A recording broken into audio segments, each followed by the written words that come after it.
poštovane kolegice i kolege. Zovu me danas od doma i kažu stigla ti je nekakva kuverta, kažem daj otvorite da vidim što je posrijedi, kad tužba Prvog plinarskog društva. Traže, i ti si Mirela dobila, traže navodno 25.000 kuna, još nisam to vidio, naknada štete za ono što smo kolega Troskot i ja iznosili na jednoj konferenciji za medije tu ispred Hrvatskog sabora, ali vidio sam u medijima da su tužene još neke kolege, evo saznajem tu da ih ima još za koje ja i nisam znao. Dakle, nije mi prva tužba, izgubio sam neke, iako evo navodno imamo taj zastupnički imunitet za ono što govorimo, ja mislim da bi barem trebali imati, ali evo mene je tužio i gospodin Petar Pripuz, u prvom stupnju sam to dobio, u drugom stupnju završilo u Gospiću, 9.000 kuna sam uplatio, tako da možda poguram i kraljeve plina, evo s 25.000 kuna. Kad već kako ide evanđelska Ante, ti si teologiju završi, onome ko ima još će se nadodati, tako da evo možda ih i ja poguram. Ali ono što sam želio reći, dakle ova plinska afera i ova milijarda koja je nestala iz INA-e ima puno dublju priču i to sam rekao u svojoj replici ovdje kolegi Dretaru, da je sasvim jasno da onaj plin koji su neki kupovali po povlaštenim uvjetima, da su taj plin prodavali, a da su onda hrvatske državne tvrtke taj isti plin kupovale po puno skupljim cijenama. I tu se pokazuje zapravo kako je funkcionirao taj cijeli krug u kojem je oštećena i INA, u kojem su u konačnici oštećeni hrvatski građani, jer se postavlja pitanje zašto HEP nije kupovao taj plin po povlaštenim uvjetima, nego puno skuplje od tih posrednika koji su zaradili na toj trgovini plinom. I ja ne znam jeste li primijetili, ali ovo je bio ovdje znakovit moment da državni tajnik nema povjerenja u vodstvo HEP-a kojeg je imenovala Vlada RH i to na prijedlog ministarstva u kojem je ovdje državni tajnik zapravo drugi čovjek, jel tako? To je sasvim jasno što se događa. I da nas čeka, drage kolege i kolegice, nova afera, ne više afera INA, nego afera HEP. I mislim da smo u ovom periodu koji je za nama odradili solidan posao, kao opozicija inzistirajući na ovoj temi kroz sve alate i mehanizme koje smo imali na raspolaganju i to je zasluga, ja mislim, svih oporbenih klubova, oporbenih zastupnika koji su na razne načine pokušavali ovu temu održati živom, što kroz Odbor za pravosuđe, što kroz Odbor za gospodarstvo, što kroz ove saborske rasprave, dakle ovim zaključcima koje smo uputili, zahtjevom za istražnim povjerenstvom, kroz antikorupcijsko vijeće na saslušanjima koje smo imali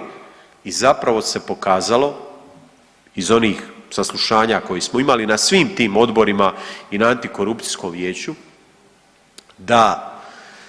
je gotovo jednoznačan stav svih svjedoka da za ovu krađu milijarde kuna iz INA-e da se ona nije mogla dogoditi bez znanja samog vrha MOL-a i vrha kompanije, dakle da se namjerno zatvaralo oči kako bi se ostvarivali mađarski nacionalni interesi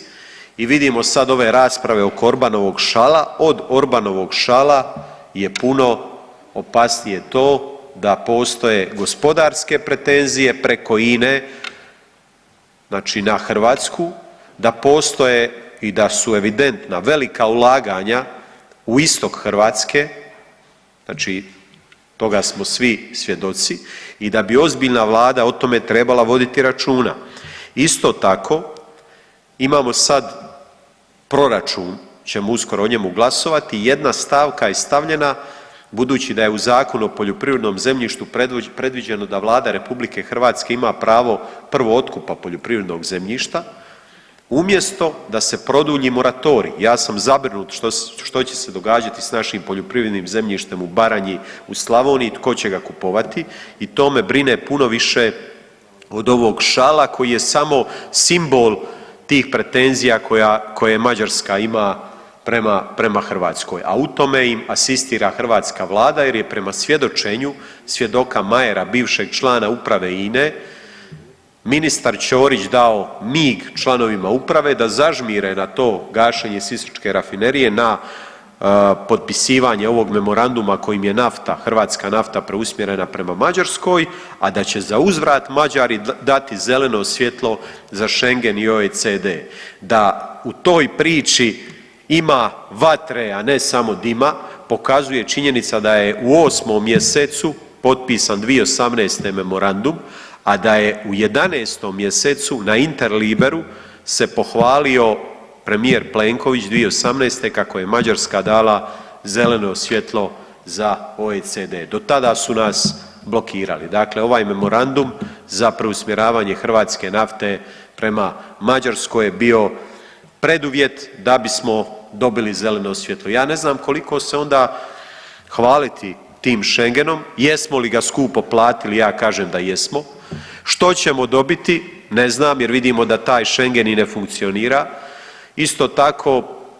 ja ne znam, mi imamo jedan dobar dio naših sunarodnjaka s druge strane granice u BiH, HDZ voli govoriti kako o njima vodi računa, oni će s ovim schengenskim režimom po meni biti u puno nepovoljnijem položaju nego sada, a izgubili smo energetsku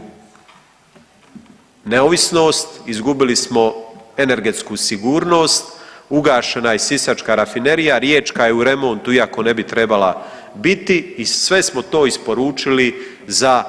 taj Schengen i OECD, ne znam koliko će hrvatski građani od toga imati koristi, posebno u jeku ove energetske krize. Hoće li im biti bitno putovanje,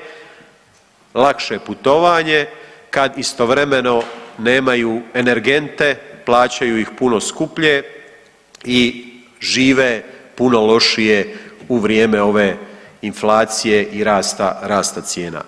Tako da, evo, ova rasprava samo sa ovim ovdje što smo čuli od državnog tajnika je imala smisla, pokazuje se da je oporba bila u pravu kad je inzistirala ne samo na ovoj aferi INA, nego kad je upozoravala da nas slični problemi čekaju u HEP-u jer se sada pokazuje da više ni državni tajnik Ministarstva gospodarstva ne želi stati iza vodstva HEP-a nego